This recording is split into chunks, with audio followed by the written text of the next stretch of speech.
O tema da série é o Evangelho de A a Z, mas o tema da pregação de hoje é o que é o Evangelho. E aí daqui a pouco eu vou responder por que eu estou pregando sobre isso. Mas primeiro, por que pregar sobre isso? Por causa da avalanche de informação errada sobre o que é o Evangelho nas igrejas, sobre o que Jesus veio fazer, sobre qual era a missão de Jesus. Você vai numa estante de livraria, na parte de autoajuda, o que mais tem é livro sobre Jesus, dizendo que ele foi tudo, menos o que ele veio fazer na terra. Então Jesus é apresentado como psicólogo, psicanalista, coach, técnico. Jesus é apresentado como um homem brilhante, como um psicólogo. Jesus é apresentado como um líder, como um filósofo. Jesus é apresentado até como um bêbado. Achei até interessante esse livro aqui. Jesus, o maior bêbado que existiu. Como os ensinamentos de Cristo podem nos ajudar a curar a ressaca e aproveitar o máximo o happy hour da sexta-feira. Isso aqui. Dá para aguentar um negócio desse, Rui? Diga aí, cara. Eu fiquei bobo, eu disse, cara. Você chega em autoajuda, você vai só isso aqui. Agora, tem livro aqui bom? Tem livro aqui sério? Tem até autores aqui que eu conheço pessoalmente. E são sérios, e os livros são sérios.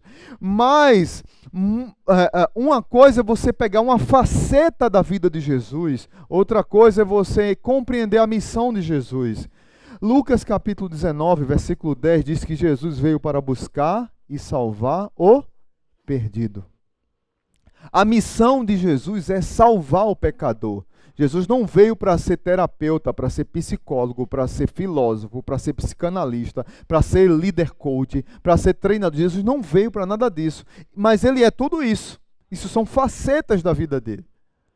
Mas ele veio, a sua missão foi morrer para salvar. E isso é um resumo básico do Evangelho e que nós temos perdido nas nossas igrejas. Então, outro motivo por que eu vou pregar essa série é porque eu li um livro desse homem de Deus chamado David Nicholas, que fundou uma igreja lá na Flórida, nos Estados Unidos, e a partir da igreja dele foram plantadas mais de 300 igrejas, porque ele defendia a tese da pregação séria do Evangelho, dentro das pregações, e ele percebeu a partir dele mesmo que ele tinha muitas pregações bíblicas boas, mas que dentro das pregações não continham Jesus, não eram pregações cristocêntricas, não eram pregações que continham o Evangelho, e ele encomendou uma pesquisa à Lifeway. Lifeway é uma grande instituição de pesquisa mundialmente conhecida, e ele pediu para eles fazerem uma pesquisa em 500 igrejas, num período da Páscoa e do Natal, que são os períodos que mais tem não crentes nas igrejas, e onde o Evangelho deveria ser mais bem apresentado. Então ele contratou e ao mesmo tempo ele treinou um grupo em sua igreja para pesquisar em outras 500 igrejas, ou seja, 1000 igrejas foram pesquisadas nos Estados Unidos, mais de 1000 sermões foram ouvidos para ver se era pregado o Evangelho. E interessante que ele teve uma triste notícia. Geralmente o povo vai muito, não crente vai muito na Páscoa e no Natal para a igreja, né? Muitos vão para desencargo de consciência. Lá em Pernambuco tem 3 datas que o povo vai para a igreja. Quarta-feira de cinza, porque o cara nem dormiu desde que começou fevereiro, o carnaval. Ele não sabe nem como ele chegou na igreja na quarta-feira. Porque o último bloco terminou de 7 da noite, ele vai para a missa ou para o culto de 7 da noite. O bloco carregou ele para dentro da igreja, né? Isso eu estou falando da minha terra, né? Então o cara vai para desencargo de consciência, porque depois da quarta-feira de cinza, 40 dias é a Páscoa. Então o não crente também vai na Páscoa, para o desencargo de consciência, e vai no Natal. Então o que acontece, aqui Natal é mais nesses 2 datas mesmo. Mas o que foi que aconteceu nessa pesquisa é que 86% dos pastores citaram apenas uma faceta, um ponto do Evangelho. Outros 6% apresentaram da maneira correta, completa o Evangelho. E 94% dos pastores apresentaram uma figura incompleta da obra de Deus a favor do ser humano na obra de Cristo. E aí isso aí me preocupou quando eu vi isso. Eu disse, cara, se nos Estados Unidos, que trouxe o Evangelho para o Brasil, que recebeu uma herança fantástica da Inglaterra e da Holanda, pós-reforma protestante e dos puritanos ingleses. Um país que foi forjado o seu caráter no Evangelho, os americanos. Traz para o Brasil. Se eles não estão pregando o Evangelho, e o Brasil? Misericórdia, né, Rui? E nós que aprendemos dele? Será que temos pregado o Evangelho? Então, tem sido uma pergunta que eu tenho feito.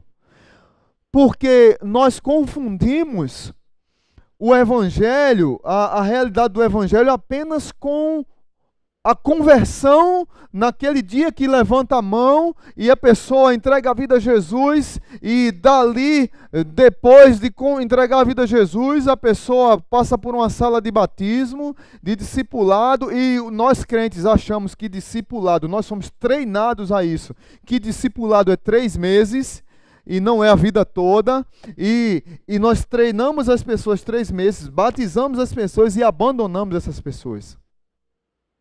Aí eu pergunto a você, uma criança, um bebê de 3 meses, sabe alguma coisa? Um remédio incompleto vai curar você de uma doença? Um remédio dado de maneira incompleta vai sarar você?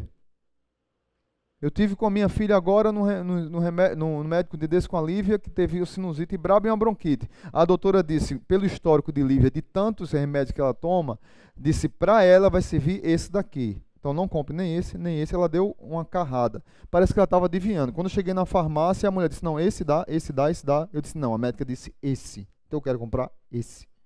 Aí ela disse, por quê? Ela já tomou esses outros e volta a doença. Então eu quero dar um forte para que ela fique boa. E realmente sempre ela volta doente, porque sempre ela toma um remédio mais fraco. Então, para a nossa salvação, só tem um tipo de remédio, que o nome dele é Jesus. E quando a gente o apresenta incompletamente, o resultado é uma igreja doente, uma conversão falsa, um aborto espiritual e não um novo nascimento.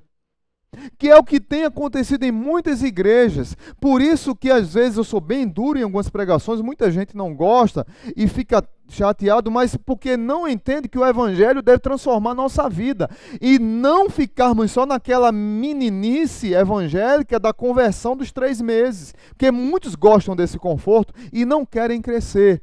Por outro lado, muitos vão para um extremo da religiosidade, que é uma coisa completamente errada, que também não é evangelho e que nós aprendemos também nas igrejas.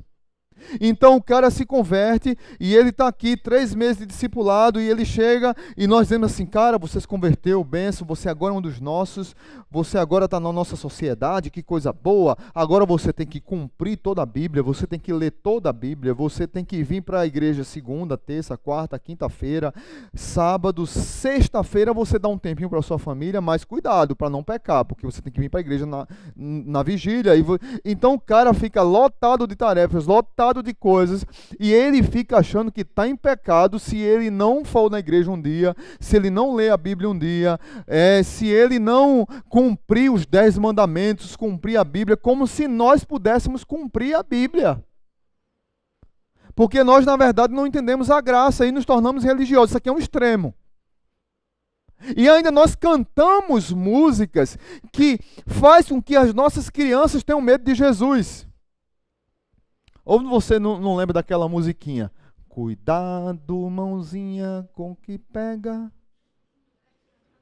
Cuidado, olhinho, com que vê. O nosso Salvador está olhando para você.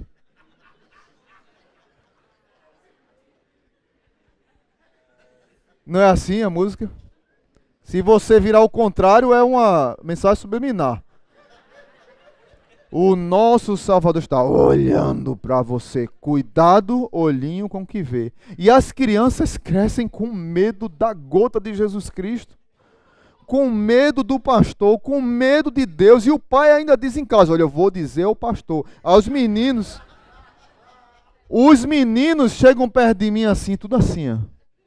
Eu digo: rapaz, eu sou bicho. Porque os boys têm medo de mim, não pode. Eu sou grande, eu sei, mas eu não sou bicho. Então, muitos de nós ensinamos um evangelho distorcido, errado, que não é evangelho. Na verdade, não é um evangelho distorcido, não é o evangelho. Aí, por outro lado, tem a outra turma da licenciosidade. Já que eu fui salvo, é pela graça, eu já sou filho de Deus e vou para a glória, eu vou viver na bagaceira. Porque eu estou salvo mesmo? Então eu vou assumir a teologia Zeca Pagodinho. Deixa a vida me levar, vida leva eu. Então é um extremo e outro extremo. Tim Keller diz que o evangelho é a terceira via, porque não é nem um extremo nem o outro, é o equilíbrio. Então eu quero falar sobre isso esses dias. Tim Keller diz o seguinte: o evangelho, ele não é apenas o ABC, mas o A a Z da vida cristã.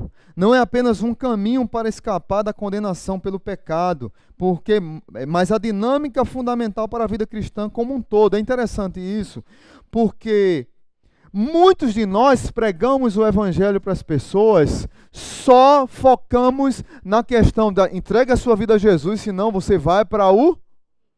Só falamos isso. O evangelho não só é isso. Isso faz parte do evangelho. Isso é uma faceta do evangelho. Mas a gente fica com essa pregação do medo. E essa pregação, na verdade, faz com que as pessoas se tornem mais religiosas. E aí Tim Keller continua: nós somos salvos por acreditar no evangelho. E então nós somos transformados em cada parte de nossa mente, coração e vida por acreditar no evangelho mais e mais, na medida que nossas vidas se desenvolvem. Ou seja, o evangelho não para no dia que você entrega a Jesus. Ali é o início. Ali é a porta que se abriu, mas o evangelho é o caminho que você deve constantemente estar andando para crescer na graça e no conhecimento de Deus, para desenvolver sua fé, para avançar, para honrar o nome do Senhor e para conhecer mais de Deus e não ficar lá naquela mesmice inicial, naquela meninice inicial. O apóstolo Pedro diz que nós deveríamos estar comendo carne e nós estamos ainda no leite espiritual como crianças. Então o evangelho é que nos conduz nesse processo de crescimento. Mas o que é o evangelho, pastor? Interessante que o evangelho está em toda a Bíblia, do Gênesis ao Apocalipse tem um evangelho. O evangelho, um resumo do evangelho, é Deus buscando o homem. A gente vai chegar mais nisso, mas é Deus buscando o homem. A palavra evangelho significa literalmente boas notícias, boas novas. Como aquele cara que está com um jornal no domingo vendendo extra, uma UTSE ganhou e cassou o mandato, tá entendendo? Uma boa notícia. Mas isso aí é quase impossível, né? Quase não, foi impossível, né? A boa notícia deve chegar. E o evangelho é uma boa notícia. A palavra evangelho tem 87 vezes no Novo Testamento e 69 vezes só nos escritos de Paulo. Para você ver, Paulo foi o que mais pregou sobre o evangelho. Mas o que é o evangelho, pastor? Eu pesquisei várias definições do que é o evangelho. A que mais eu gostei foi essa, porque realmente engloba toda a faceta da nossa vida. O evangelho consiste na soberana e graciosa ação de Deus ao longo da história. Muitos de nós só queremos enxergar o evangelho no Novo Testamento, mas o evangelho começa em Gênesis, quando Deus criou todas as coisas, com o propósito de resgatar e renovar todas as coisas, inclusive nossas vidas, na totalidade de suas dimensões, através da obra de quem? De Cristo. Não é a minha obra, porque até hoje, no meio das igrejas evangélicas, tem pessoas que acham que as obras salvam. Tem pessoas achando que no meio das igrejas evangélicas que ela é boazinha demais e o que ela faz de bom a torna salva. Ela não entendeu o que é o evangelho. O evangelho é crer no que Cristo fez e não no que eu faço. O evangelho é aceitar, reconhecer que Cristo, quando morreu na cruz, foi para me salvar. Não eu que tenho que morrer na cruz, que na verdade eu deveria, mas eu não posso morrer para ser salvo. Então muitos crentes ficam se matando religiosamente, achando que vão ser salvos com as suas próprias forças. São salvos, mas não desfrutam da salvação, porque vivem uma vida religiosa. E que, na verdade, não os deixa livres. Interessante demais isso. Então, o que acontece? Como é que nós poderíamos contar a história do Evangelho, pastor? A história do Evangelho é a história da redenção. E a história da redenção nos mostra a necessidade do Evangelho. Se você esquecer tudo que eu falei aqui, hoje eu vou citar vários textos bíblicos, por isso que eu não pedi para abrir a Bíblia ainda, mas se você esquecer tudo, a partir de agora preste bem atenção, porque 3 palavras que eu queria que você saísse daqui com ela no coração. Primeiro, criação. Na história da redenção teve que ter a criação, depois da criação teve a queda e depois a redenção. Ok? Criação, queda e redenção. Vamos dizer todos juntos? Criação, queda e redenção. Agora eu sei que você gosta de fazer isso. Diga para quem está do seu lado. Criação. Diga para quem está do outro lado. Para a gente não esquecer. Você guardar em seu coração. A melhor forma, a forma mais rica, mais penetrante de compreender o Evangelho é contando história. É contando história a partir da criação. Deus resolveu criar o mundo, o homem, criar todas as coisas. E tudo era bom. Tudo andava da melhor forma possível. Deus estava lá já na Trindade. A palavra usada em Gênesis capítulo 1, versículo 1, que diz: no princípio criou Deus o céu e a terra. A palavra usada para Deus ali é Elohim. É uma palavra que significa pluralidade. Deus criou as coisas com a palavra. A palavra é quem? Quem é o verbo? Jesus. Jesus estava em Gênesis 1.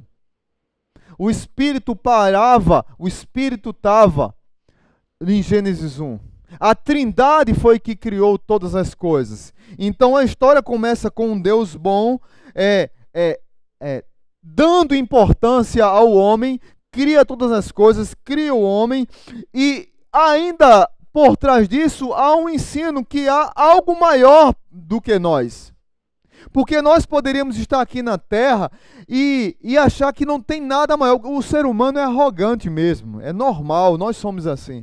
Nós achamos que somos quase semideuses, ou que somos até melhor do que Deus e que não precisa de Deus. A maioria de nós está na igreja, está numa congregação, está ouvindo o Evangelho, é pela misericórdia de Deus, que nós não queríamos. Deus é quem nos buscou. Foi Deus que foi lá e nos resgatou. Nós não queríamos nada disso. E é interessante que Deus criou todas as coisas a partir do nada. E Deus criou todas as coisas boas. Se você ler Gênesis 1, tudo que Deus cria, aí no final diz assim: e Deus viu que era bom. Quando Deus criou o homem, que percebeu que o homem estava só, e Deus viu que o homem estava só e viu que isso não era bom. O homem só. E aí ele criou um presente para o homem. A mulher. Ô, glória. Não é? A mulher, o caba estava sozinho. As mulheres gostam de fazer uma história dizendo assim: Deus criou o homem primeiro, porque primeiro Deus faz o rascunho. E depois faz a obra-prima. Não é isso? As mulheres se enchem, né? Aí os homens, em contrapartida, dizem assim: Deus não criou a mulher primeiro, porque se ele criasse ela primeiro, ela ia dar pitaco na criação. e ele ia ficar estressado, ia costurar a boca dela para ele conseguir concluir a criação. Ela ia atrapalhar o processo de criação. Então, eu não sei quem dos dois está certo, mas eu acho engraçada essa história, essa confusão que tentam fazer do início de tudo. Mas a gente sabe que não foi assim. A gente sabe porque Deus criou primeiro o homem e a mulher. Mas Deus criou o homem para desfrutar dele, para honrá-lo, para glorificá-lo, para ser dependente, para adorá-lo, para servi-lo, para amá-lo, para aproveitar Deus. Mas o homem não percebeu que nessa criação Deus lhe deu dignidade, ao ponto de Gênesis 1:27 diz que Deus criou o homem à sua imagem e à sua semelhança. Isso é dignidade que foi dada a nós. Só que aconteceu algo ruim. Tudo era bom, perfeita paz, estável, harmônico, tudo era completo, mas algo ruim aconteceu. E aí está uma das lições mais importantes da história da redenção e de que nós não podemos esquecer e que nós não compreendemos o Evangelho se não compreendermos o que eu vou falar agora sobre a queda. Gênesis capítulo 3 é um dos capítulos mais importantes da Bíblia. A queda do homem, a queda do ser humano. E é interessante que o homem preferiu não desfrutar de Deus e dar as costas para Deus e fazer as coisas do jeito que ele queria, contrário à vontade de Deus. Talvez você diga assim, mas pastor, já veio o senhor falar de Adão, eu não tenho nada a ver com o pecado de Adão. Será? Porque tem um Adão aqui na igreja, para quem não sabe, e toda vez que eu falo de Adão, eu desço o pau em Adão. Hoje eu vou defender Adão, mas Adão não está aqui. Então ele vai perder a bênção. Porque Ai, está aí fora? Ele vai ficar feliz aí. Hoje eu tô defendendo você, viu, Adão? Cheguei, ele veio assistir aqui. Ó. Deus abençoe. Se nós estivéssemos no lugar de Adão, faríamos a mesma coisa. Pecaríamos do mesmo jeito. Erraríamos do mesmo jeito. Mas nós queremos dizer assim, principalmente aqueles que acham que não tem pecado. Aqueles que acham que não precisam de um redentor. Aqueles que dizem assim, eu nunca matei, nunca roubei, nunca fumei, eu dou bom testemunho e nunca bebi. Então, isso, o cara acha que pecado é beber, roubar, fumar e matar. Só isso. Então, o cara ser invejoso, ter olho grande, ter inveja, cobiçar o que não é dele, ser egoísta, ser arrogante, isso não é pecado, não. O cara ter pensamentos impuros não é pecado. O cara tratar mal a esposa e filhos não é pecado. O cara ser um cara iracundo, sempre tá brigando com todo mundo, isso não é pecado. Pecado é só roubar, matar, fumar e beber.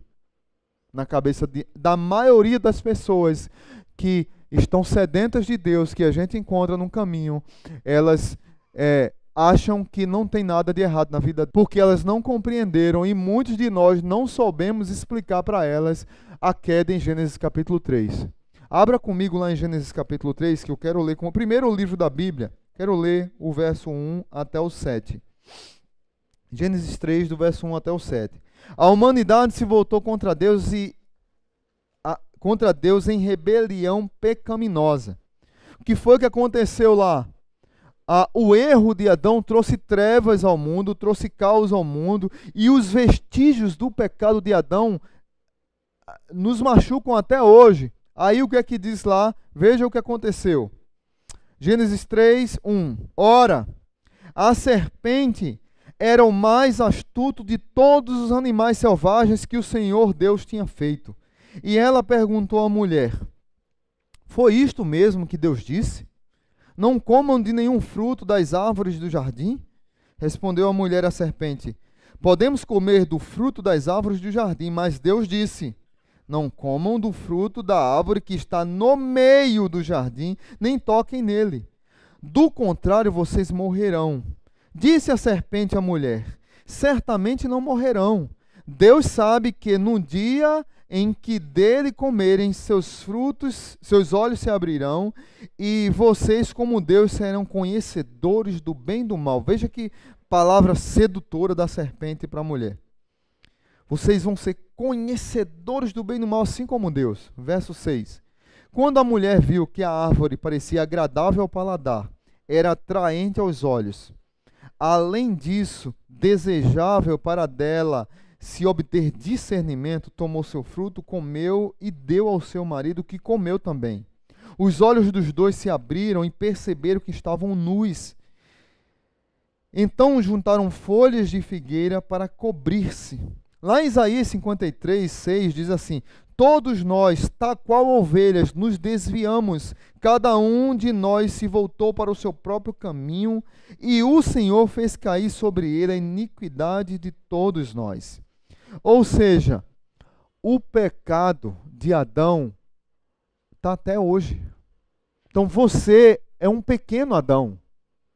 Eu sou um pequeno Adão, todos nós somos pecadores. Então, para começo de conversa, vamos definir aqui que todos nós precisamos da misericórdia e graça de Deus em nossa vida, porque todos somos pecadores.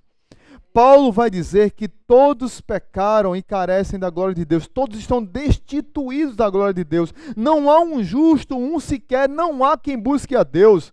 Paulo disse para os religiosos que diziam assim, porque é interessante esse discurso, porque o crente religioso, ele acha que vai cumprir coisas para chegar a Deus. E o não crente religioso, ele diz que não precisa de Deus porque ele é uma pessoa boa. Os dois são religiosos do mesmo jeito.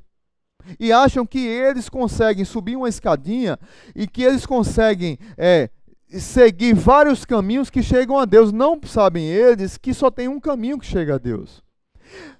Adão e Eva foram seduzidos pela serpente e caíram.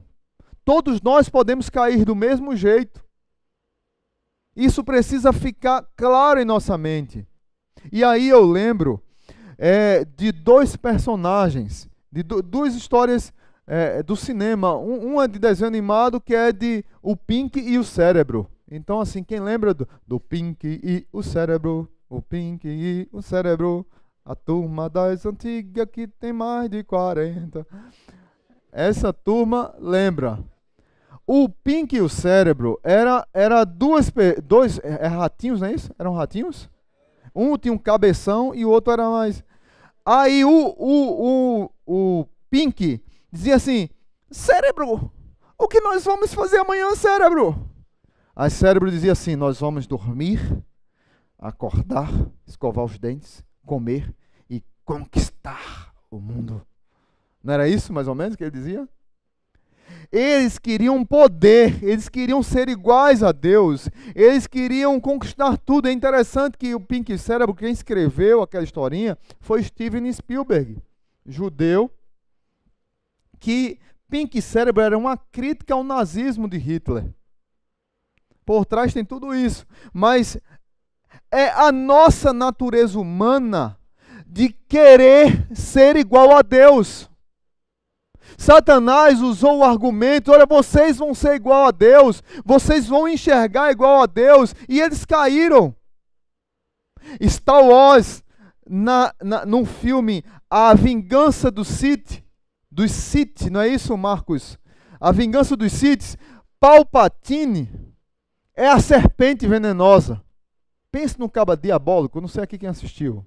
E ele seduz Anakin Skywalker com palavras sutis como essa, e diz assim: olha, Anakin, você é um Jedi, mas está vendo? Não querem transformar você no mestre. Você é apenas um aprendiz ainda. Você vai para a reunião dos mestres, mas não querem transformar você no mestre, porque não confiam em você. Eles jogam você contra mim, porque você me protege. Eu sou o senador, eu sou o líder das galáxias, e eu tenho que ser protegido. E eles não confiam em você, porque eles sabem que você é bom.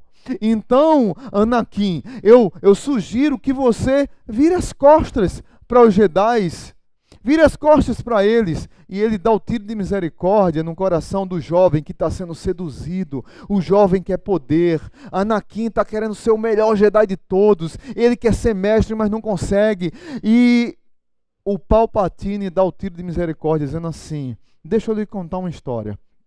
Tem uma história Sith, de um grande guerreiro Sith que não conseguiu a imortalidade quase que ele chega, mas ele não conseguiu, porque ele não tinha poder suficiente. Mas só tem uma pessoa que eu conheci na história que tem o poder suficiente para se tornar imortal. É você, Anakin. Você pode se tornar um imortal. Se renda ao lado negro da força. Se renda ao lado sombrio da força. Coma da maçã, você vai se tornar como um Deus. Eu posso ser seu treinador e você se tornar um grande líder imortal. E Anakin cede, começa a matar os Jedi, mata as crianças que estavam sendo treinadas, cede ao lado negro da força e se transforma em Darth Vader, no vilão mais amado da história do cinema. Não é, Marcos? Marcos é fã de Darth Vader. Mas tem algo interessante nessa história, porque quando ele está sendo transformado em Darth Vader, a sua esposa Padmé está morrendo.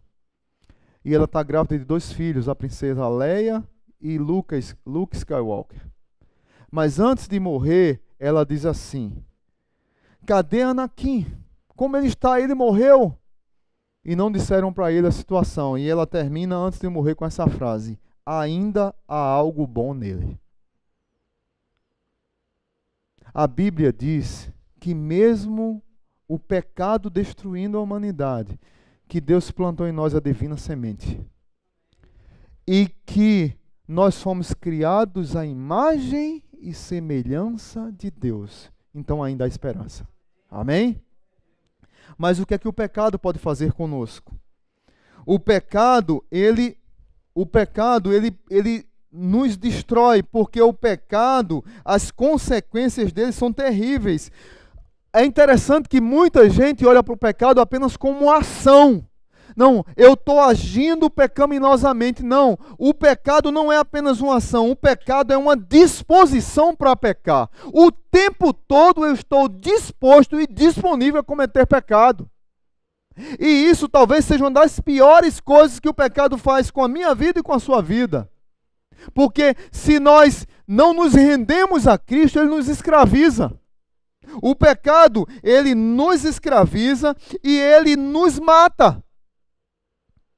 E se nós não entendermos essas equações, se não compreendermos a gravidade de Gênesis capítulo 3 da queda, nunca vamos compreender a necessidade que temos de um Salvador, de um Redentor. Sempre vamos buscar Jesus como líder, coach, psicólogo, psicanalista, psiquiatra, mas nunca Jesus como Salvador.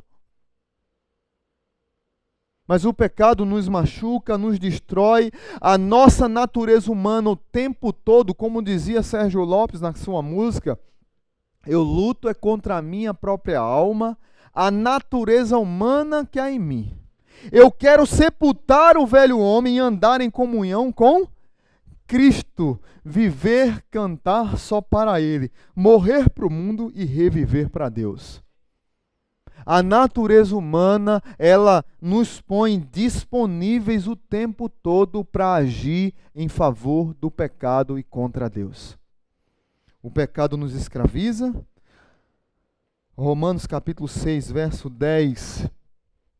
17 e 19 diz: mas graças a Deus, porque embora vocês tenham sido escravos do pecado, passaram a obedecer de coração a forma de ensino que lhes foi transmitida. Vocês foram libertados do pecado e tornaram-se escravos da justiça. Quando é que isso acontece? Quando eu deixo o Senhor dominar minha vida. Quando eu permito que Deus entre na minha vida através da obra de Jesus. Porque eu não tenho forças contra o pecado. Deixa eu dizer uma coisa para você. Você que visita essa igreja nessa noite e não entregou sua vida a Cristo ainda. Não adianta você lutar contra o pecado, você não vai vencê-lo. Você não vai vencê-lo, porque você é pecador em sua natureza. Só quem pode dizer não ao pecado é quem tem uma coisa chamada Espírito Santo, mas até esses podem cair e voltarem a ser escravos do pecado, mas não deveriam. Porque o Espírito Santo o tempo todo nos lembra que estamos em pecado. Uma vez eu estava dando aula para senhoras na igreja batista cristã e eu disse assim, olha, pense na Trindade, uma das pessoas da Trindade que é chata.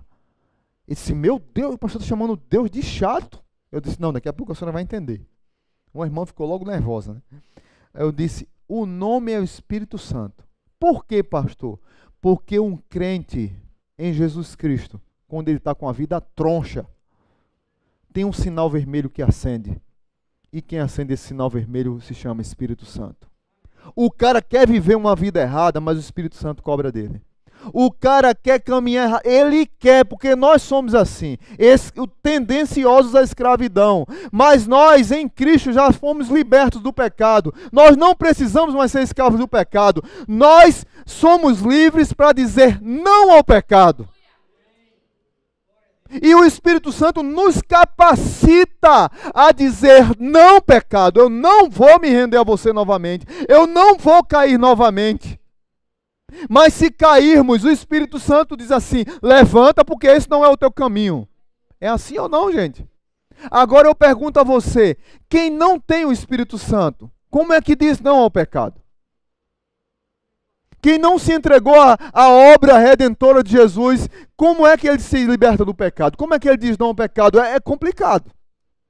Não quero criar duas categorias de seres humanos, que os crentes são melhores e os não crentes são... Não é isso que eu estou dizendo em nome de Jesus. O que eu estou dizendo é que o crente ele é tão miserável que tem o Espírito Santo, tem Jesus, mas continua pecando.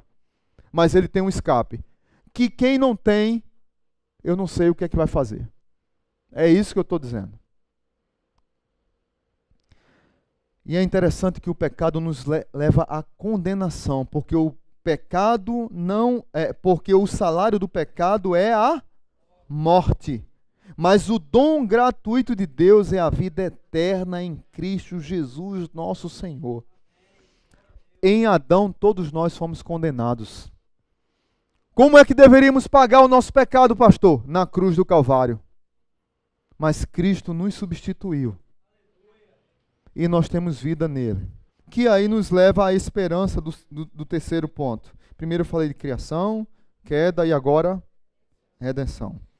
Não fique triste, você que está em pecado. Há esperança para você. Redenção. Uma boa notícia, redenção. Toda boa história tem um herói. Quem é o herói da história da redenção? Jesus Cristo. Volto a dizer, Jesus é Salvador, Jesus é libertador, Jesus é redentor.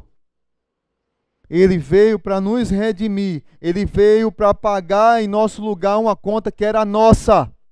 Ele veio para morrer uma morte que nós deveríamos morrer. Ele veio para salvar nós que não poderíamos nos salvar por nós mesmos. Mas se tivesse alguém que pagar, seríamos nós, mas não salvaríamos. O Antigo Testamento, quando era para pagar, para purificar o pecado do povo de Israel, o que é que fazia? Matava um cordeiro, aspergia o sangue na Arca da Aliança e os sacerdotes faziam a cerimônia da aspersão do sangue para purificar o povo de Israel dos seus pecados. Mas o cordeiro tinha que ter algumas características. Tinha que ser novo, tinha que ser sem mancha, tinha que ser bem criado, tinha todo um histórico para ele poder ser sacrificado. Tinha que ser um cordeiro perfeito. Quando o profeta vê Jesus chegando, ele diz assim: eis o Cordeiro de Deus que tira o pecado do mundo. Jesus era o Cordeiro sem mácula que morreu no meu e no seu lugar, foi feito pecador no meu e no seu lugar, substituiu a minha vida e a sua. Ele foi nosso substituto, como diz João, como está escrito aí. E vimos e testemunhamos que o Pai enviou seu Filho para ser o Salvador do mundo. Então Jesus nos substituiu literalmente. Ele pagou uma conta que não era dele. Ele sofreu uma punição que não era dele. Qual é a minha reação em relação a isso, pastor? Eu tenho que me render a isso. Eu tenho que crer nisso, porque não tem outro jeito de eu ser salvo, senão através de Jesus Cristo. O apóstolo Paulo diz lá em Timóteo que há apenas um caminho entre Deus e os homens, a saber, Jesus Cristo, homem. Não tem vários caminhos que levam a Deus. Porque esses caminhos que dizem para você que levam a Deus não tem pagamento pelo pecado de Gênesis capítulo 3. Esses caminhos dessas falsas pregações, dessas falsas ensinos que tem lhe ensinado, tem colocado um peso nas suas costas de um pagamento que você não tem condições de pagar. Só há um caminho. Jesus diz assim: eu sou o caminho, a verdade e a vida. E ninguém vai ao Pai, foi assim que ele disse. E ninguém vem ao Pai a não ser por mim.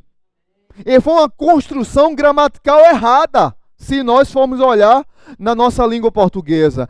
Eu sou o caminho, a verdade e a vida, e ninguém vem ao Pai a não ser por mim. Porque Jesus não é meio. Jesus não é plataforma de cura. Jesus não é plataforma de libertação. Jesus é salvação e Ele é o fim do caminho.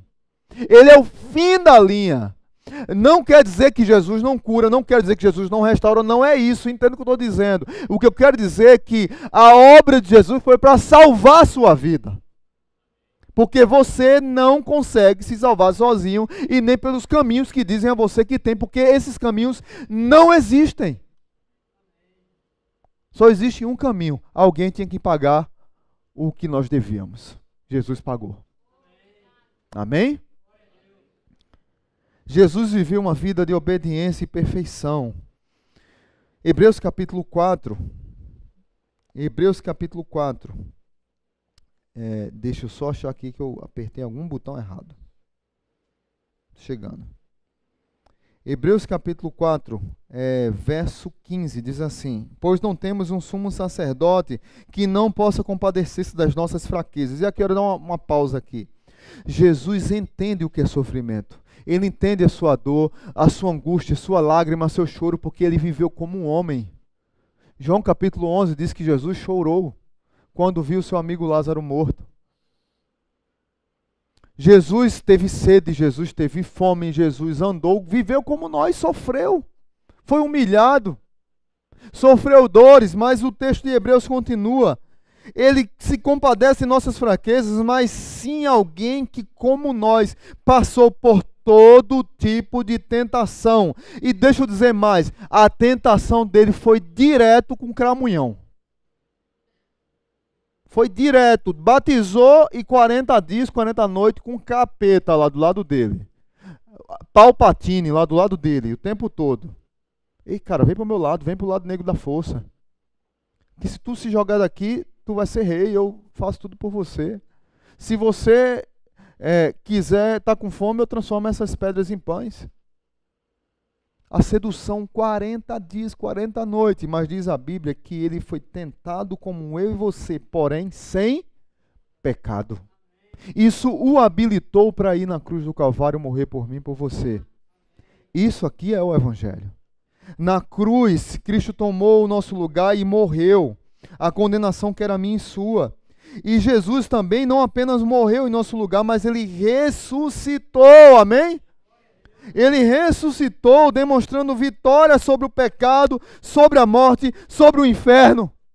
A ressurreição de Jesus é o evento mais importante da história da humanidade.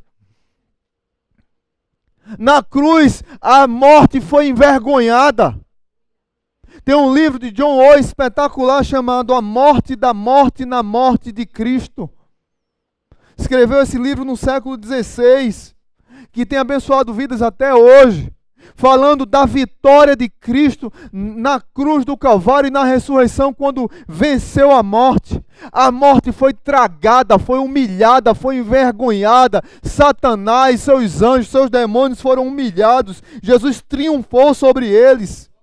Por isso que nós temos esperança e podemos pregar uma mensagem de vitória. John Stott diz que a mensagem da cruz, que a mensagem da ressurreição é como um grande espelho que deve ser proclamado com vivacidade, com paixão, para que as pessoas possam olhar para esse espelho e enxergar sua própria vida e perceberem a necessidade que tem de se entregar a esse Salvador, a esse Redentor. Talvez você que está aqui nessa noite não se entregou a Ele ainda. Hoje é um dia que você tem essa oportunidade.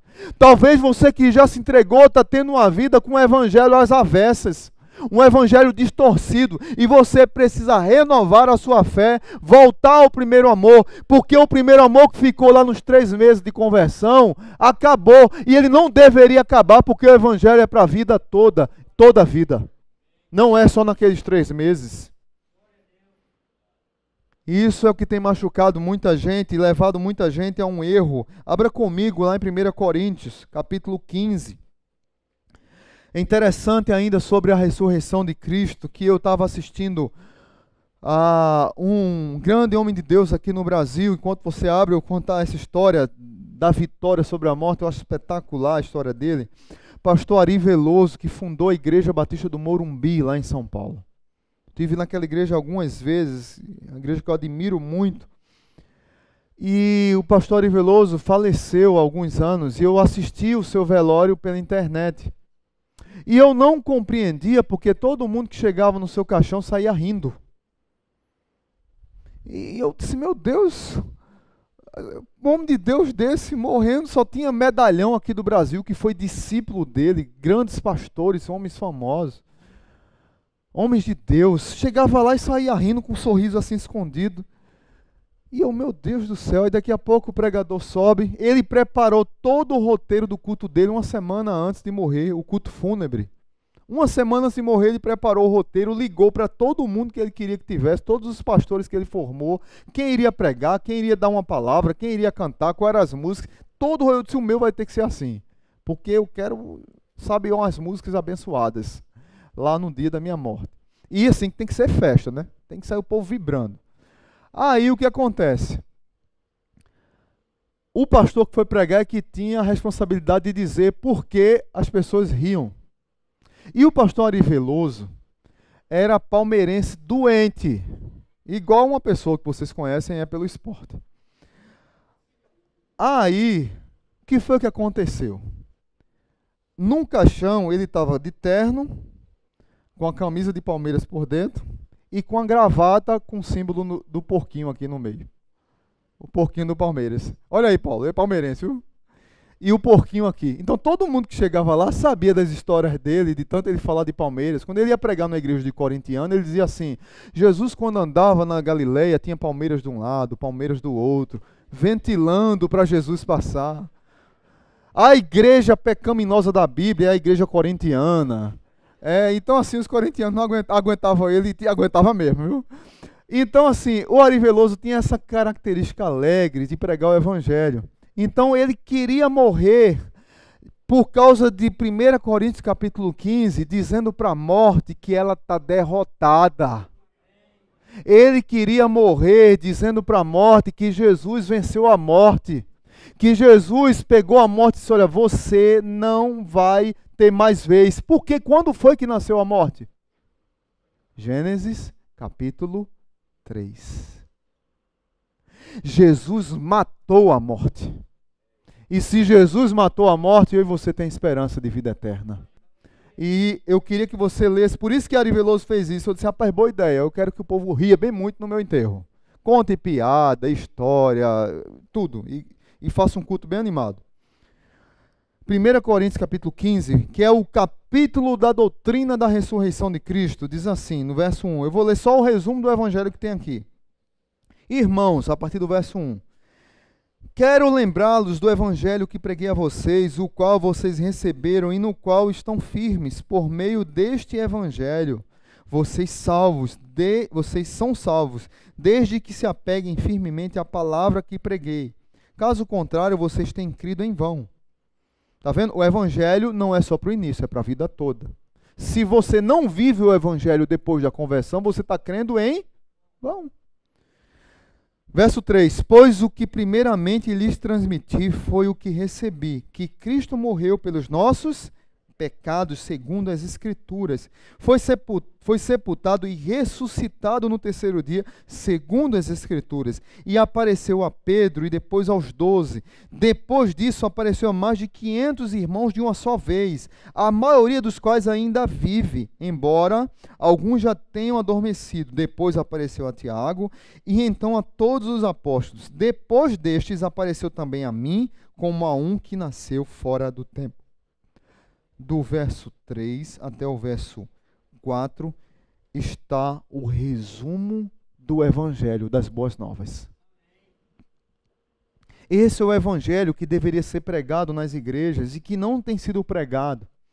E é interessante que o Evangelho tem um poder tão grande que lá em Apocalipse 21:5 diz assim: aquele que estava sentado no trono disse: estou fazendo nova todas as coisas. E acrescentou: escreva isto, pois essas palavras são verdadeiras e dignas de confiança.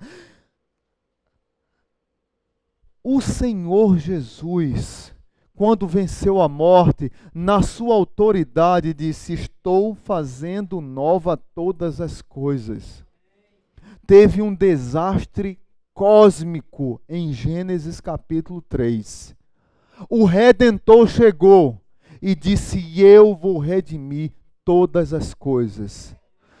Jesus não morreu só para que você ficasse livre do inferno. Jesus morreu para redimir e restaurar a criação, que você está incluído na criação.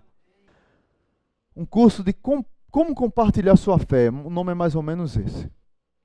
Bom, gosto, vi o material, dei meu aval, mas às vezes eu fico constrangido. Como é que uma igreja tem que ensinar os membros a pregarem um evangelho? Se o evangelho tem que estar na vida deles.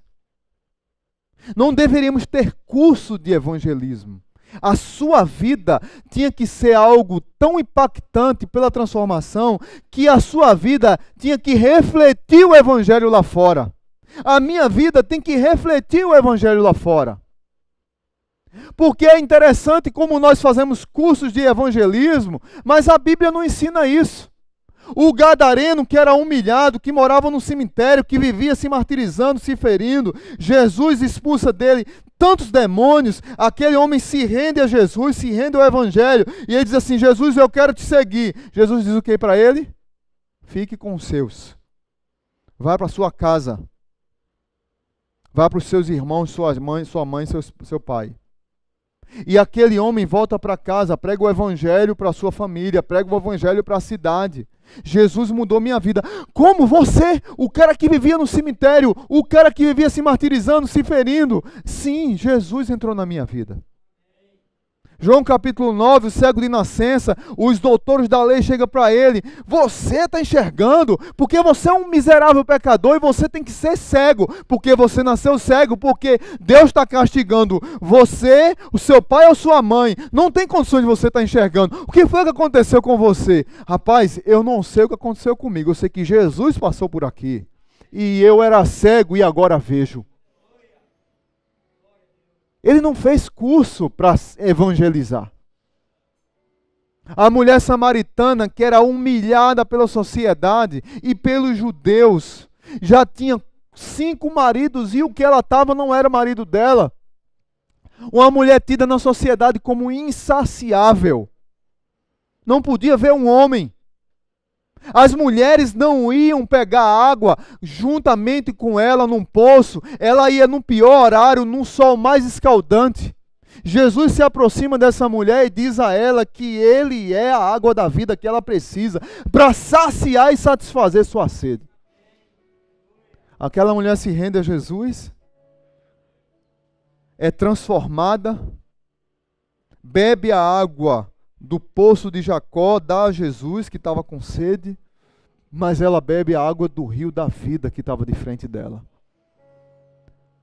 E aquela mulher, diz a Bíblia, que sai dali e toda a cidade de Samaria ouviu o Evangelho e se rendeu ao Evangelho da salvação.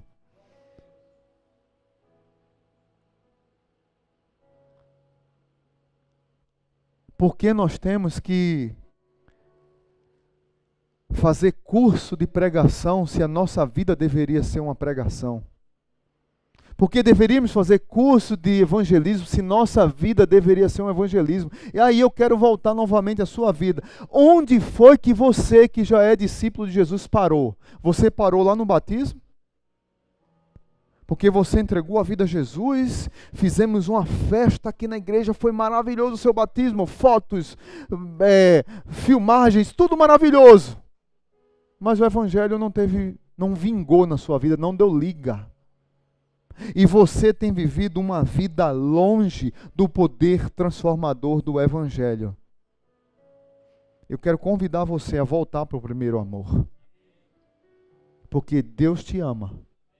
E Ele quer usar a sua vida como instrumento da graça dEle na vida daqueles que não conhecem a graça. E você que não é discípulo de Jesus ainda, quero dizer para você que não há outro caminho. Só há um caminho. O caminho é Jesus. E a vida de Jesus é o centro do Evangelho que pode transformar a sua vida.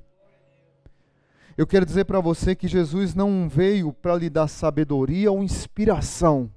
Eu vou sair daqui animado, arrepiado. A partir de amanhã, segunda-feira, eu tenho 10 passos para ser próspero. 25 passos para mudar minha vida espiritual. 18 passos para ser um melhor marido. 15 passos... Depois que termina os passos, você volta a mesma coisa de novo. Jesus não veio para lhe inspirar. Jesus veio para lhe salvar. O que você precisa fazer é o que Paulo diz lá em Romanos capítulo 10. Crer no Senhor. Confessar o Senhor como Senhor e Salvador da sua vida. Entregar sua vida ao Senhor. Mas talvez você que está aqui nessa noite diga assim: pastor, a minha vida é uma desgraça. Eu sei, irmão, a minha também era. E tendenciosamente quer voltar a ser. Lembra do pecado? Que é disposição e não ação. A disposição leva à ação. A minha vida é uma desgraça, pastor, não tem jeito para mim, não dá para consertar mais. Eu sou daquele ditado, pau que nasce torto não se endireita. Eu quero dizer para você que Jesus era carpinteiro. E Ele ama pau torto para consertar. Não tem jeito. Sabe por que você diz que não tem jeito? Porque você acha que você dá jeito na sua vida. E o Evangelho não diz assim: seja transformado para ser aceito. Porque é o discurso de muitos. Ah, eu preciso parar isso. Eu preciso deixar isso. Ah, não, eu não consigo ser crente. Eu não consigo ser discípulo de Jesus porque eu faço muita coisa errada ainda. Eu tenho que deixar de fazer. Não, não é isso que a Bíblia ensina. A Bíblia diz que você é aceito para ser transformado. E não ser transformado para ser aceito. O Evangelho é aceito para ser transformado. O Evangelho não é apenas o início da vida, mas é a vida toda. Não é a ABC da vida, é A a Z da vida. Porque todos nós precisamos todo dia sermos transformados pelo Evangelho. Não com nossas próprias forças, mas na força daquele que morreu na cruz e ressuscitou por mim e por você. Esse é o Evangelho da graça. Criação, queda e redenção. É esse o Evangelho que salva e que transforma a nossa vida. Vamos orar, queridos. Pai bendito, muito obrigado por tua igreja. A minha oração é que o Senhor tenha falado com o teu povo. Nós vivemos numa geração que tem pregado e buscado tudo nas igrejas, menos o Evangelho. Nós temos igrejas cheias, mas vazias do Evangelho. Obrigado pelo Senhor ter nos incomodado para pregar e ensinar, tentar ensinar pedagogicamente a tua igreja sobre a mensagem mais poderosa do universo. Porque o Evangelho é poder de Deus para todo aquele que crê.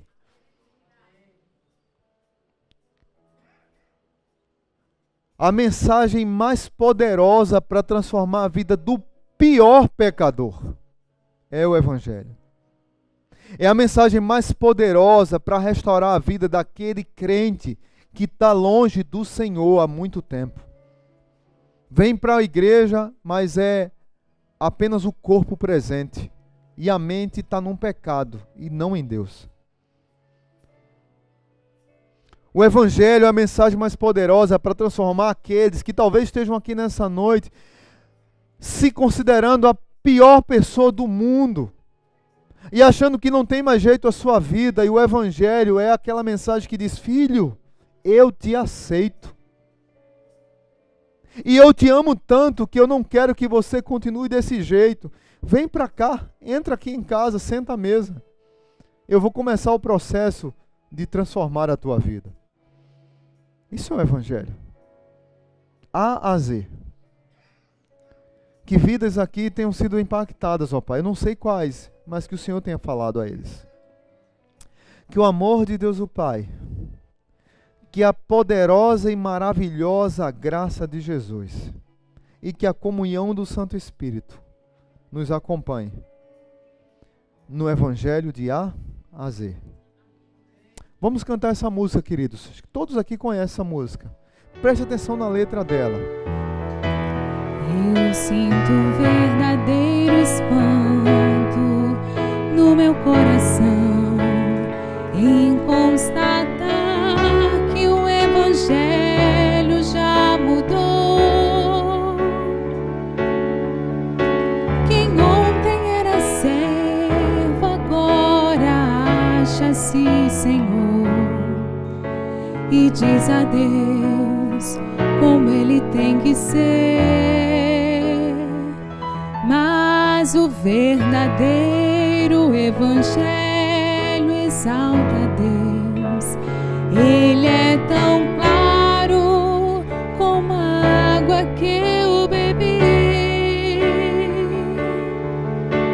e não se negocia sua essência e poder. Se camuflado a excelência perderá. O Evangelho é que desvenda os nossos olhos e desamarra todo nó que já se fez. Porém ninguém será liberto sem que arrependido aos pés de Cristo, o Rei dos Reis.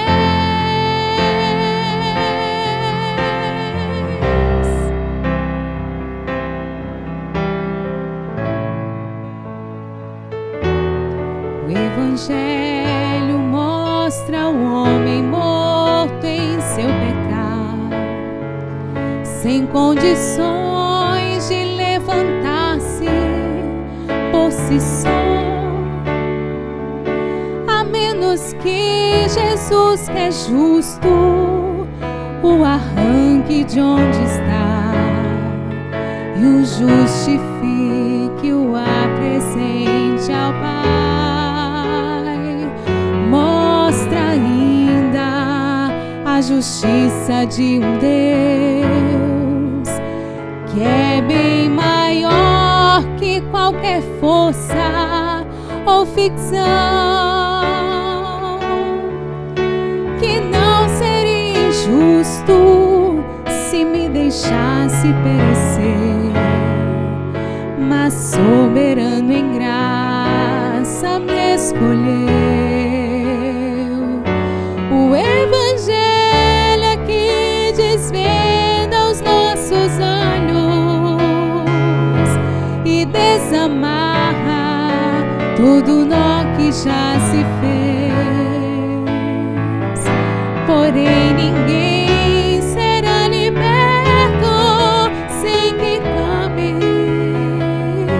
arrependido aos pés de Cristo, o Rei dos Reis. Porém ninguém será liberto sem que clame, arrependido aos pés de Cristo,